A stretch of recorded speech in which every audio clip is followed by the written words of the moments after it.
Hi, today we are going to see the 96th Sthothram. Sanaatanatamah Kapilah kapirapyayah Svasti-dah svastikrit svastibhuk svasti-dakshinah. Sanaat. Sanaat means the power who does not have a beginning or end factor. We always have a factor in us. This time, this year, this month, this day, we were born. And even when we have a death, we will have the time, date, day, month, year, everything. But for Bhagavan, there is no factor for beginning or end because he is there before even the beginning. How we will calculate the beginning? In respect to the time. So Bhagavan is there even before the creation of time. And how we will calculate the end? The time again. This time, this place, this year. So Bhagavan is beyond the time and space. So there is no beginning or end for Bhagavan. And Bhagavan is not conditioned by any time. And Bhagavan is the consciousness that is illuminating the concept of time and concept. Bhagavan is giving us the factor of time and concept so that we have a regularity. So we have a day of 24 hours. So we know morning, this much time we have to wake up, this much work we have to do. This time we have to do the sloka, this time we have to do the work, this time we have to do the breakfast. So for the regularity, Bhagavan has given us time and space. This time I have to be in this location. So that is all for us that Bhagavan has created. So Bhagavan was like that, Bhagavan is like that, and Bhagavan shall ever be like that. He is changeless. He is immutable. That's why Bhagavan is called Sanaat. Next one is Sanaatanatamah. Sanaatanatamah means Bhagavan is the most ancient. Sanat means endless and beginningless. In the same way, Bhagavan is Sanaatanatamah. Tama means self. Sanaatanatamah means who is very, very ancient. Bhagavan's power is the place from which all the intelligence springs forth. That means the same Bhagavan created the Vyasa Bhagavan. The same Bhagavan created the Kauravas and Pandavas. So the Bhagavan is creating everybody in the same way. But the difference comes in how we conceive things, how we follow things. So even when someone is telling, like there are a lot of astrologers and lot of people who see the horoscope. So they will say that, okay, this time you have a hard time, but you can overcome it through the namam, through the slokas, because that is the positive thing. For any obstacle, there is a solution for that. You can overcome it. So it depends on us how we take that. You can also leave it. Okay, I will see when it comes to me. Or you can be ready for that. Okay, someone is giving an information. Why don't we ready for that? If it comes, okay, we are ready. If it doesn't come, okay, that is also acceptable. So that acceptance of mind is what we, the devotees, need. So the concept of intellect is the time. So we have that from this day to that day, this day, your period is not that good. So you have to be extra careful. So there is nothing wrong in being careful. So someone is given an indication, so we can be extra careful. So the same thing when we talk in the nice time, it doesn't affect us. But the same nice thing, if you talk when our time is bad, it will affect very badly. So even the Bhagavan also undergoes, when he takes the avataram, he is undergoing the same rough times. That's why through his avatars, he is showing us that your rough times will come in your life. Even when you say slokas, even when you are dedicated to Bhagavan and true devotee, there will be tough times. But you can overcome it through your power of mind. That stability of mind can be attained only through the dedication to Bhagavan. So, already the first experience of beginning of time is done by Bhagavan because he has created the time. That's why he is called Sanaatanatamah. Next one is Kapilah. Kapilah is one of the greatest rishi, and Bhagavan has been manifested in different forms where we know only few avatarams. So in Bhagavad Gita, Bhagavan describes to Arjuna that I am Kapilah among great ones. So Kapilah is very much propounded in Samakya philosophy. So philosophy is not an easy thing. It is very difficult to understand. It is very difficult to go through that, finish it off, and do a be a scholar in it. So Kapila is one among the great rishis, and Bhagavan is declaring his glory through different personality. So we have to differentiate them. For example, Arjuna. Arjuna is, Bhagavan says that I am Arjuna among the Pandavas. So he has taken different avatarams to support the dharma, to save dharma. Dharma is something that is very much important in our life. We have to follow certain rules. So rules once followed, so that we will have an order in life. We will have a certain dignity and respect for ourselves. So we are giving that not for self, it is for the soul inside us. That is the Bhagavan himself. Next one is kapirapyayah. Kapih. First we will see the Kapih. Kapih means one who drinks water. So here Bhagavan also has the most powerful avataram, sun. Sun drinks water by its own rays. That means sun dries up everything. So it evaporates all the water content. So when on the earth's surface, when water is there, sun through the rays, it's evaporating it. So in the same way, Bhagavan is evaporating all our tears. Bhagavan is evaporating all our sufferings. Bhagavan is evaporating all the sad things that is happening and that may happen. So these are all done by Bhagavan to make sure he is there to support us. So that's why Bhagavan is called Kapih. Kapih. Next one is Apyayah. Apyayah means in Bhagavan, all the entire universe is merged. Apyayah. Apyayah. Api means self. Aya means all the other things. The universe is merged in Bhagavan. It happens during the great dissolution. So there is a time when you just imagine you are creating something and you should have a great mind to destroy it. We have been taken so much pain, so much time, so much energy, so much dedication, so much of imagination to create something. And if you want to destroy it, you will have a pain in your heart. So Bhagavan is undergoing the dissolution on every yugam. So at that dissolution time, he doesn't create anything.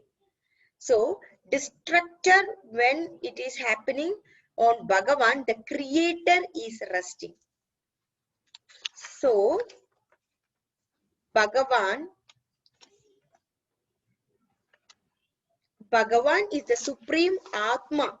He is the soul which is functioning through the mind, total mind of Brahma to create everything. So each mind is ruled by its own vasana. My mind is ruled by vasana that I have been born to. And each person is being ruled by their own vasana. Some people have vasana on song, singing, music, some on instruments, some on dance, some on motivating others, some on keeping the house clean. So there are lot of things that every person has minimum one vasana. So this total vasanas in the universe is on the casual body. That is Maya. So our vasana is total Maya. We think that I should be very proud of vasana. There is nothing to be proud of. This is again Maya. The soul is not affected by vasana. The soul is disconnected to vasana. So when you have anything that is called talent, it is nothing to be proud of, but you have to make use of it to help others, share others, to make happier, make others happy. And you should not make that talent overcome you. And the supreme self which is expressing through Maya, that is total casual body, is Ishvara. The soul is controlling the Maya. The soul is controlling the vasana. So when we feel we are not worth of vasana, so we will not be able to use that vasana. Somebody will have very good talent in music, in singing. But what happens on certain level when they become misuse that talent, they cannot be famous with that music. Nobody will know about their talent, or nobody will be enjoying that music. He will not get a chance, he or she will not get a chance to make others happy through the talent. That's what the soul is controlling the expression. So Narayana is the Ishvara who is in the soul, who is controlling our vasana. So at any point of time, this vasana can be in great heights, or it can come down. It depends on how we manage the vasana, how we give respect to vasana, how we handle the vasana. So Narayana, into whom total world of experience merges. At that time, dissolution time, the mind rests. So there is a pause between two busy cycles. One is creation, one is dissolution. The dissolution is as many effort needed as the creation. So the involvement in the projected world, that is the creation, is depends on three things: the thought, feeling, object. So the thought process should be divine, the feeling should be respectful, and the object should be of kind. When these three things happens, the vasanas becomes helpful to others. Only when it becomes helpful to others, the soul will be happy. Otherwise, it will be a never-ending urge which searches for some popularity. There is nothing about popularity. If you are able to make one person happy, that is more than enough of getting popularity. Popularity is something that is taking our mind to another Maya. It becomes too much of pressure. There is nothing to be pressured of, because we ourselves should think that it is not us. We are nothing against the power of Bhagavan. So Bhagavan is immutable. That's why he's called Apyayah. Next one is Svasti-dah. Swasti means the bliss or the blessing. Dha means giving. So Bhagavan is the power who gives Svasti to all his sincere devotees. That's why Bhagavan is called Svasti-dah. So true devotee will discover that his fulfillment is in seeking and gaining the infinite bliss instead of asking lot of varams or instead of asking the things that is temporary. Maybe I may get the talent of having the knowledge of everything. I may get the talent of happiness always. I may get the talent of fortune always. I have to get the wealth always. So these are all temporary. When we die, only these things doesn't come. The knowledge doesn't come, the wealth doesn't come, the happiness doesn't come. The only thing that comes with us is soul. So that soul, if it has to reach the moksha or the bliss is not the happiness, it is the ultimate joy. That is different from happiness. Our happiness is worldly happiness. The bliss is beyond that. So automatically the true devotee will come to know that the ultimate bliss is gaining moksha and meeting the Bhagavan. So the devotee, when he realizes that, he turns away from the inauspiciousness automatically. So something there is not good, we do not go there because we know that that is not going to give us happiness. So there are a lot of maya that will tempt us to go. That happiness is not the ultimate one. So we need not go to that. Our ultimate happiness should be the Bhagavan, and our focus should be there with the divine happiness. So at that time we will have the courage to move to Hari, the consciousness, and to attain the bliss. And Bhagavan will be the giver of all the auspiciousness to that true devotee. So that ultimate bliss, may be the feeling of the happiness will be to you. You cannot explain others that. So everybody may not understand you. They may think that what happiness is getting in that. No money, no wealth, no position, no thing. We have to have enough money for the living, sustaining. But that should not overcome our mind. That should not overshadow our dreams. It should be that we work for it. Our duty is to take care of the family. So we work for it. We do the duty of the as a family member. That is what our karmam is.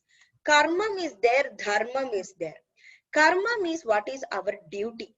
Dharma means what is our rule or the life.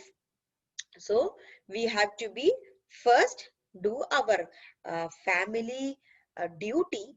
After that, in between that, it is our dharma to seek Bhagavan.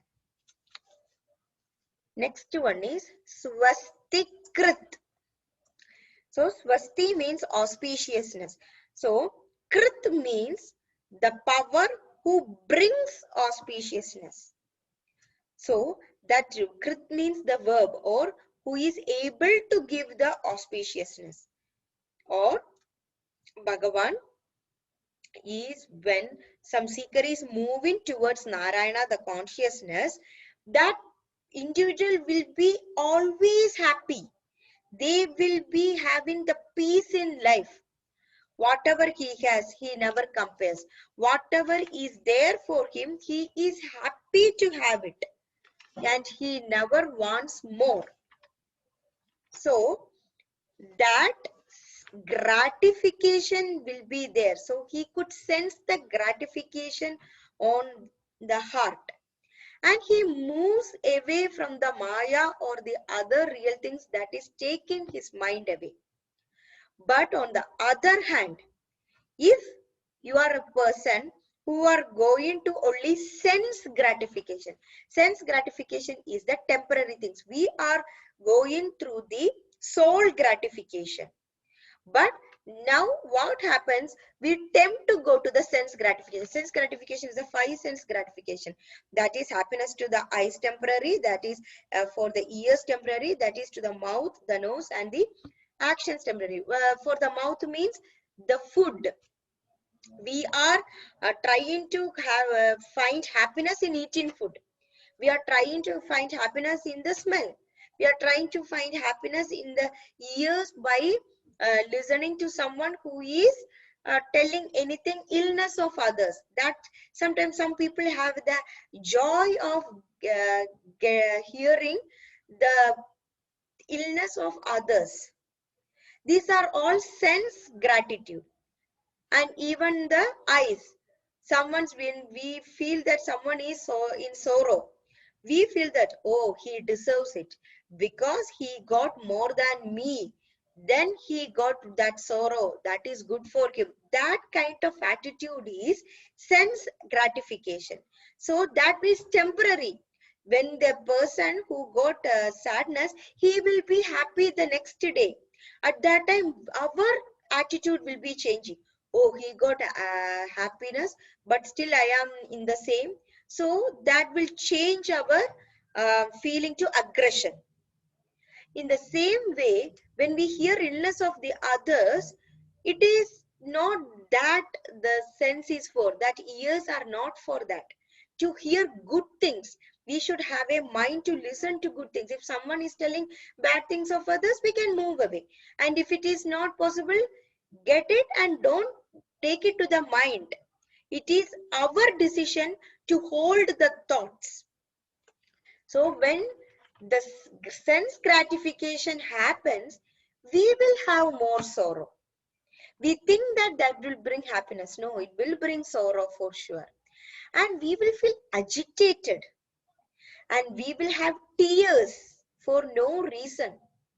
When someone is having good position, we will have tears in us.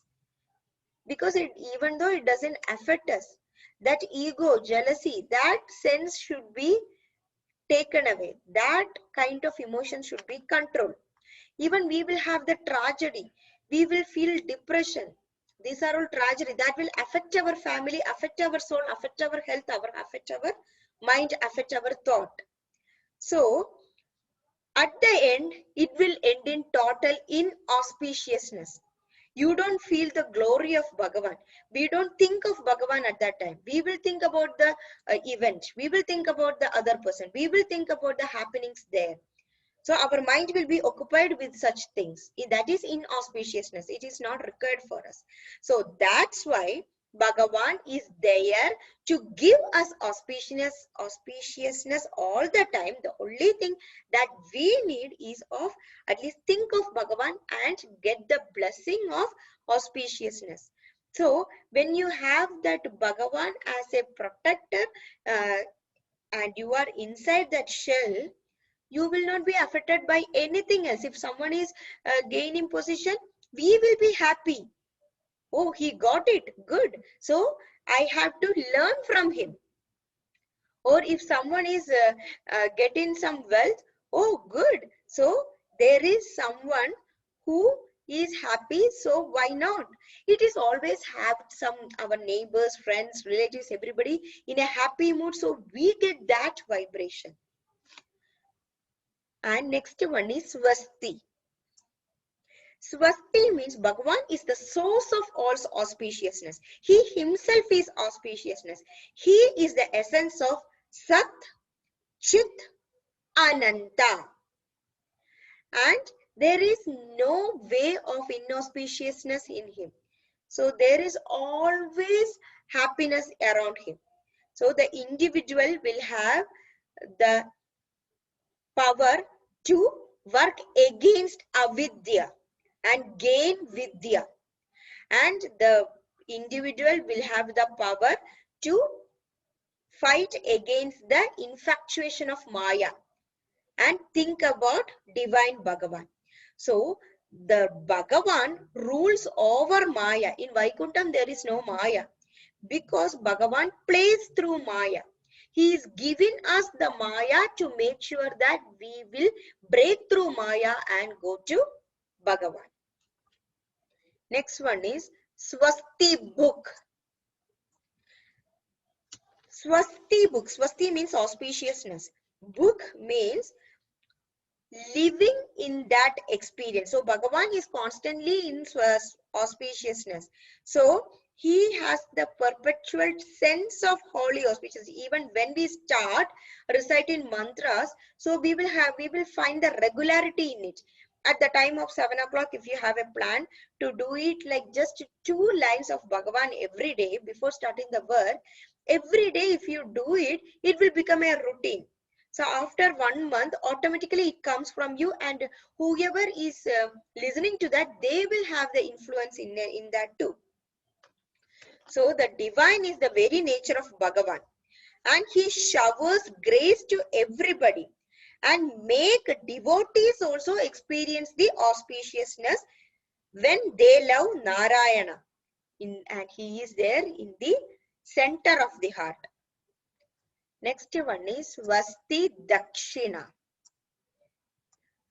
Dakshina means the gift. So after every puja, we will give dakshina to the pujari, because he is dedicating his mind, his focus, everything for us. He is doing the sloka for us. Actually, we have to do it. So he is doing in the place of us. So we have to give dakshina to them.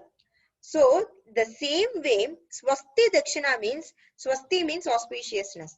Dakshina means gift. So Bhagavan is giving auspiciousness as the gift to the devotee when the devotee is ever engaged in the auspiciousness, in distributing auspiciousness. When he sees the sloka, the whole room is getting auspiciousness. Or the family members, only you have to say. You need not compel others to say.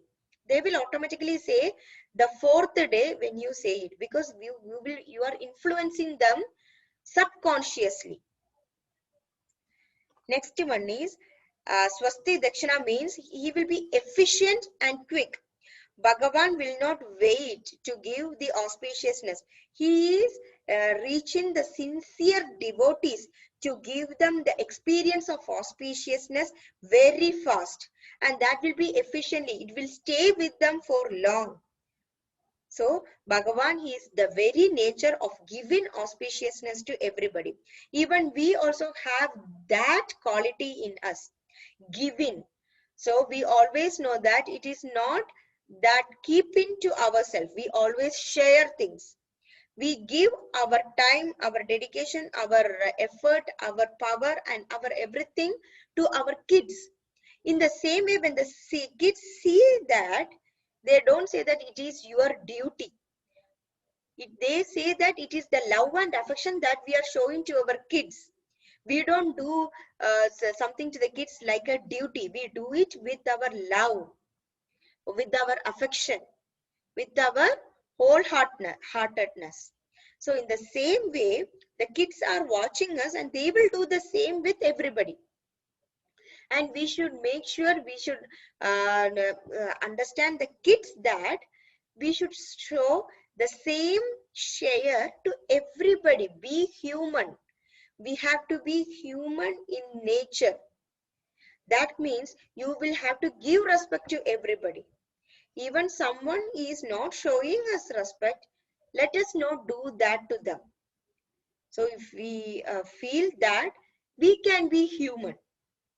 When you are human all the time, most of the others will be getting influenced and they will change. So you will be the reason for that. So that's why Bhagavan is giving us a chance to influence others and inspire others. So we will be learning the names: Sanaat, Sanaatanatamah, Kapilah, Kapih, Apyayah, Svasti-dah, svastikrit, Svasti-bhuk, Svasti-dakshinah. So we'll be reaching 905th Namam of Vishnu Bhagavan. Sanaatanatamah, Kapilah, kapirapyayah, Svasti-dah, svastikrit, svasti-bhuk, svastidakshinah.